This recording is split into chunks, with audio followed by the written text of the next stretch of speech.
সাবেক খাদ্যমন্ত্রী ও ঢাকা ২ আসনের সাবেক সংসদ সদস্য অ্যাডভোকেট কামরুল ইসলামকে গ্রেপ্তার করা হয়েছে। সোমবার রাতে রাজধানীর উত্তরার ১২ নম্বর সেক্টর থেকে তাকে গ্রেপ্তার করে গোয়েন্দা পুলিশ।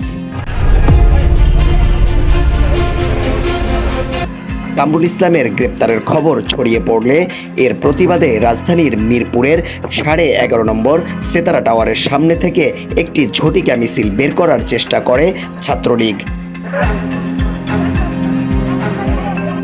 এ সময় বিএনপি ও তার অঙ্গ সংগঠনের নেতাকর্মীরা বেশ কয়েকজন ছাত্রলীগের নেতাকর্মীকে ধরে রাজধানীর পল্লবী থানা পুলিশের হাতে তুলে দেন।